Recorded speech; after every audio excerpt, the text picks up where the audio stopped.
What's going on, guys? I'm going to be utilizing my tripod today, and hopefully this lighting is doing a little bit better. I also have my microphone on my camera right now, so maybe the quality will be a lot better. I did listen to the quality beforehand to do some testing, and it does sound pretty good. Today is the day, I already know by the title, we're going to be tearing apart my r154 transmission to get it prepared.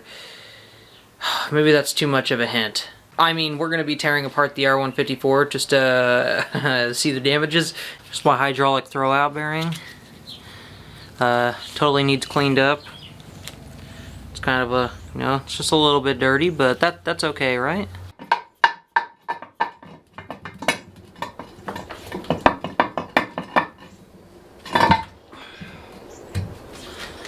Alright, there's that. Much better. It's out of my way now.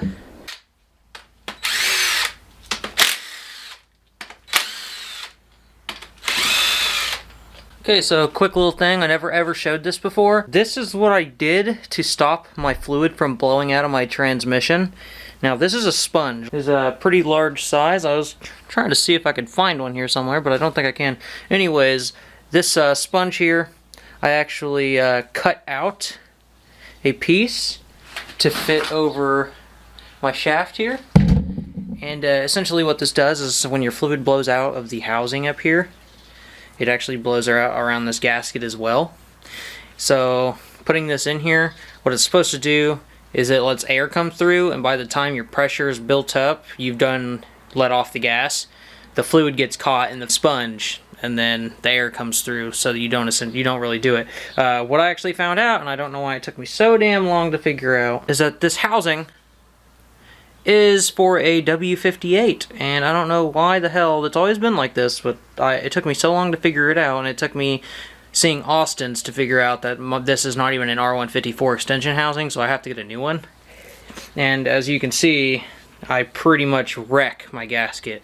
Like, I made way too much power to begin with, but I mean, this paired with the thing, it doesn't even match or fit with my transmission.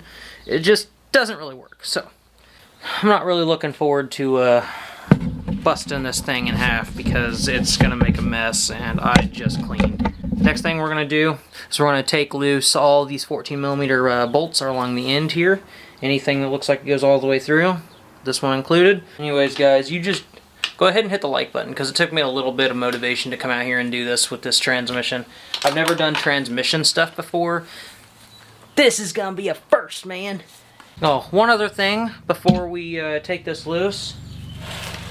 On the side of the transmission, you've got these here.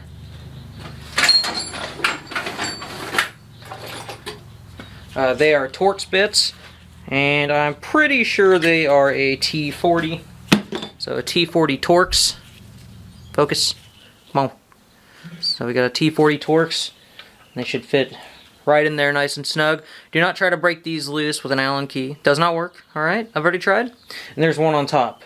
Now what's behind these is a ball bearing with a spring, and the ball bearing and the spring is actually what gives you the feeling when you're shifting, that click into gear.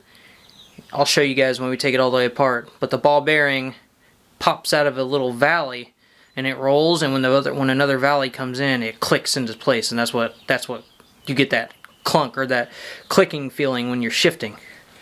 So we're going to take those loose, take those out, and get the ball bearing and springs out, because if you are to leave those in there and you take this out, the ball bearing and the spring will fall, and if you don't take the transmission all the way apart and you're just doing a service work or doing an extension housing on it, that ball bearing can end up in the transmission, because there's places for it to roll and fall into.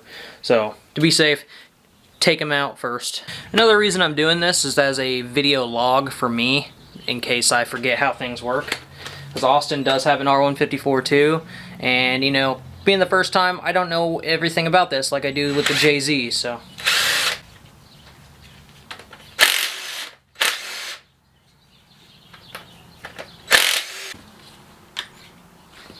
This is a spring that I'm talking about. On the other end of it, on the top of the spring, we'll set a ball bearing, and that ball bearing is pressed against the shaft with the spring, and that's where you get the click from. There will be a spring and a ball bearing in every one of these holes, and if you don't have one, am sorry, but there's something wrong. For me, I don't even have a magnet that will go that small. Wow, I'm screwed. Alright, well that's just a justification. Whenever I take this off, I'm taking it all apart anyway, so I'll get the ball bearings as I remove them.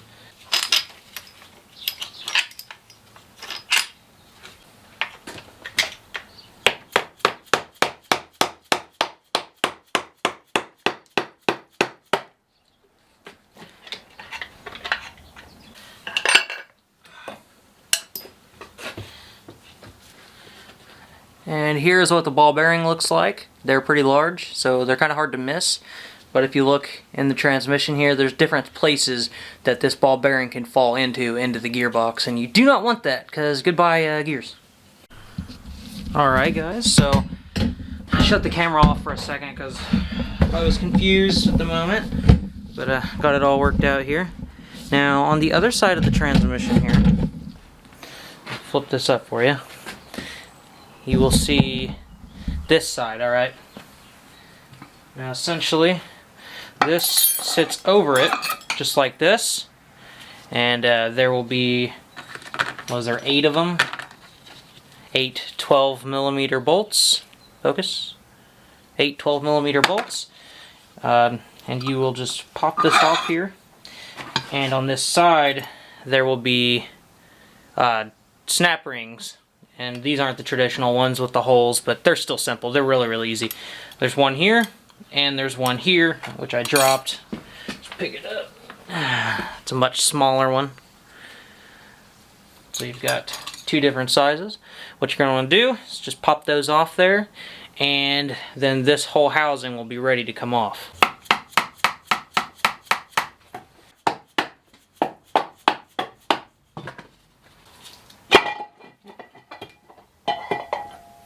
Alright, there's this housing. Ho ho!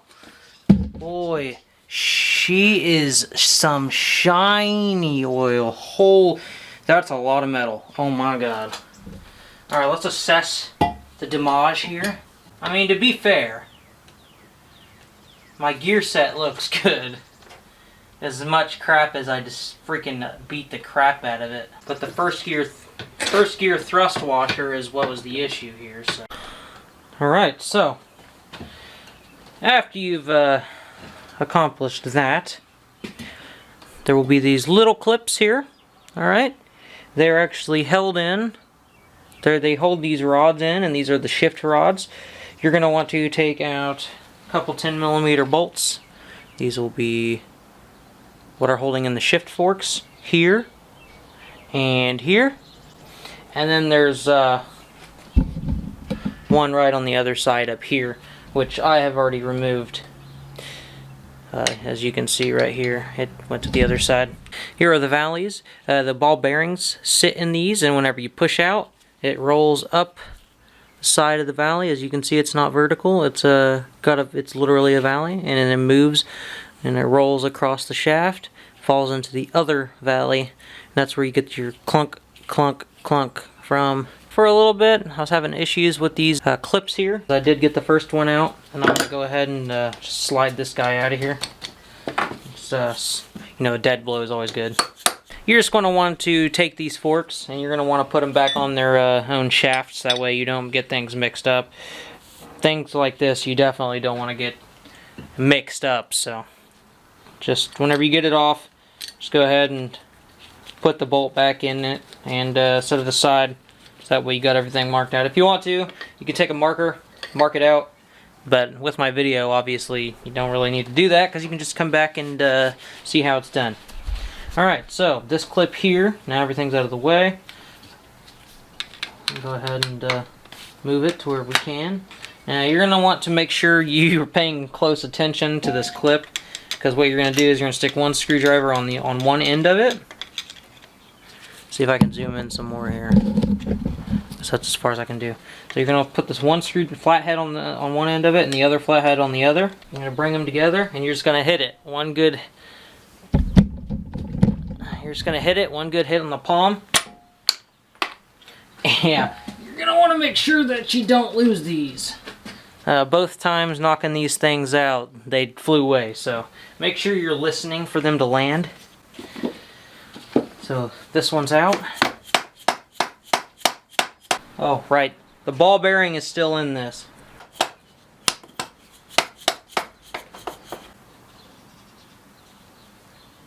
Okay, something else that I found that I didn't know about. There's this little freaking tic-tac looking piece of metal that fits inside this hole right here. Don't know what it does. Do not lose it, because I don't know what it does yet. If I figure out what it does, I'll come back and tell you guys. But whatever you do, don't lose it, because I'm sure it's important. Okay, here's another pill looking thing. This is one of the other ball bearings, I guess. I've never had it all the way apart, but I guess they sit inside this hole. And when you put one rod in, you drop one in, and you put another rod in, and so forth. Shaft, same with this one on the other side. There's another clip. We'll take that off. Removing the reverse shaft here. And right here, you've got, I'm guessing it's a retainer for the bottom of this shaft here. Two 12mm bolts to take this out. And after you get that clip out, then this shaft will come out and you can set it aside. Alright, so after a freaking super long process of try to figure things out, I ended up building something, you know, doing some custom crap. That is terrible weld. It would not weld to this bolt here, but essentially on your 5th gear pulley there are 2 bolt holes on this gear that you'll have to use a kind of like a steering wheel puller for. This puller, I'm not exactly sure what it was when I got it, but I did modify it by drilling holes in the bottom of these, and I put bolts in there, and it did work. I ended up bending the little handle for it. It just wasn't enough, so I welded a lug nut on here, and it did the job. It pulled it right off. So there's this. And along with this, you know, like I said, I've never done anything with transmissions before, but here's the synchro sleeve, and then a synchronizer, and then I'm not exactly sure what these rings do, but I'm assuming they support the sleeve and move it over the synchronizers.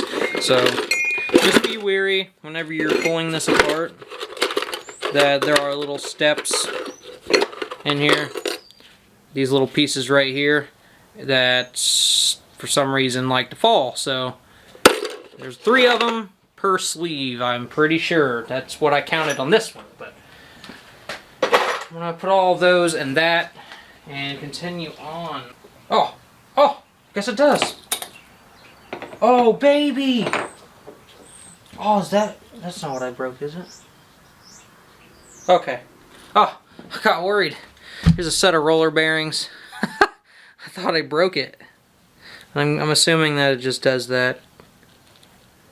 Thought that's what I broke. We're soon getting to what I broke.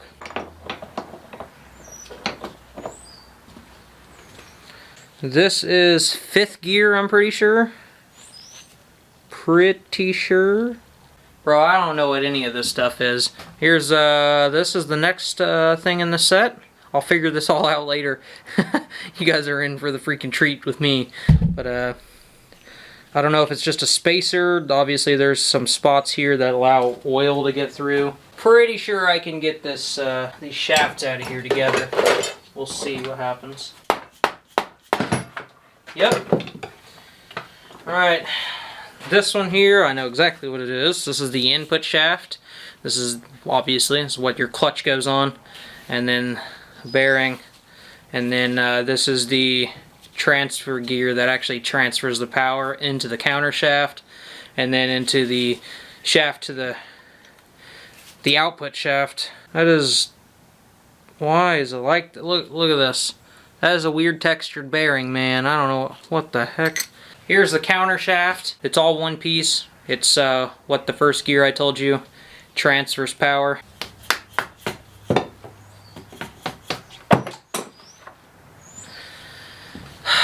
This one here is your reverse gear. Man, I want to zoom out. because I keep getting too close to you guys. This camera's freaking amazing and all, but man. So this is your reverse gear, reverse shaft. It just comes right off.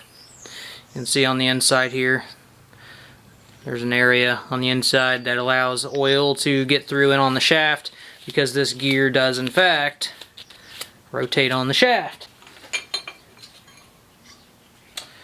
Here is a retainer plate, I think. I'm assuming it's what holds this bearing into the center housing. I lied to you. This is literally, you know what? I can't even tell you. It just holds something, okay? I gotta take a freaking snap ring out of here. I'll show you guys how I do that. I'm getting pretty freaking deep into this, man. This is about as crazy as it gets. I officially say I've worked on every single part of my car. I've been using these little freaking things right here. You can get them at the O'Reilly's for a good price. Probably like $15 or something. Comes with a bunch of different attachments. You're gonna need a flathead screwdriver with this as well. Anyways, just pop her up real quick, and then you put the flathead under there while it's up, and there you go. It's literally easy. And there's that we will go ahead and put back in the area that it would be. It's kind of the way I'm keeping track of everything. Well, what do you know? The whole damn thing came off. She's completely apart. Alright. So there is the freaking whole thing, man. The whole thing, alright. Here's the whole shaft that transfers the power, the output shaft, alright? That's where your drive shaft goes. Oh! I found it! I found what broke. Alright, so here, this is first gear, right here. There's a little sliver of it. Yeah, you can see it moving. Yeah, I'm pretty sure that's the thrust washer, and it is broken. So there is the freaking whole course right there, boys. I have no idea if we're done yet, but this is a pretty freaking long video if I try to keep things from cutting. But anyways, just hit the like button anyways, because we're learning together. That's for sure. This shaft here, this is the only shaft where you can pull every gear off of. So this will be just a bare shaft, and I need to pull all the gears off of it. I'm not exactly sure how I'm going to do that. I'm pretty sure I'm going to have to use a press, and I'll probably go to a friend's and use a press on it. I'll be using the service manual on this, so that way I know exactly where to pull and push, and you know, the whole freaking 9 yards on it. Don't want to break something. These gears are still good and I can sell them. But anyway, I mean, if you guys want some gears, I got freaking gears right here, counter shaft and everything.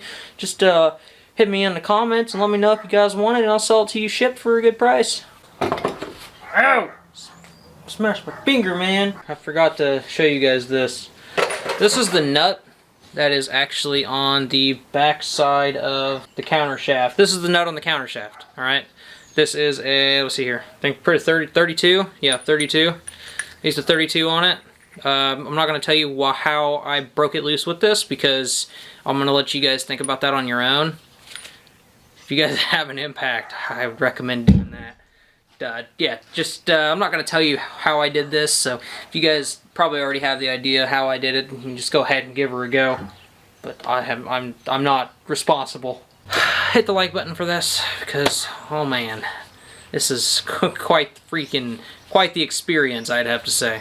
And yeah, let me know in the comments if you guys have any questions. I'll do the best I can to answer. I'm always researching and learning new things. Like 2 hours before I go to bed, I'm on everything trying to figure out answers to everything. So I'm a Wikipedia for you guys. If you want to know things, I'll let you know the answers. But if you guys are new here, and yeah, and this helps you with your R154, hit the like button, subscribe, stay tuned for all my content upload. Yeah, here, if you guys are new here, I'll just go ahead and give you a little walk around of my stuff, so that way it gives you a reason to stick around. So seeing how a lot of the times I'm pretty sure I understand which one of my videos get a lot of attention, and having an R154, get away from me, mosquito, good lord. An R154 rebuild, there's not really many videos on this. Here's a little tidbit of this. Those are all the rods for the shift forks, and then the housings. That looks like a freaking jumbled... Okay, okay. Alright, that's what makes it worse. Alright, there. It's not that bad. This is my puller that I have not yet used. But anyways, this is the full transmission, completely in pieces. I got my synchronizers and sleeves in there. Here's another sleeve. I'm going to go ahead and put that in there. I'm sure there's some other pieces around here somewhere. But anyways, this is my S14, and I'm so glad I just don't have to walk anywhere. There is my beautiful JZ, making lots of horse ponies. I'm in the midst of doing stuff. The only reason the engine's out of the car is because I broke that thrust washer. And yeah, as you can see, clearly I can drive. I don't grind gears because these synchronizers are amazing, if I do say so myself. Those of you guys that want to stick around, you guys can you can check out some of my older videos. It's pretty crazy. Give you some motivation to, you know, get your car done, things like that. It's almost summertime now. I mean, spring, I guess it just started, but it's getting really, really nice outside, and I'm getting super, super amped and antsy to get back on the freaking track and get back out on the road with Ricebox. I just can't wait. It sucks that I keep breaking stuff, and I have broke something every freaking 2 days since December, and, you know, just playing on high boost with this transmission, just that was just the end. That was all she wrote.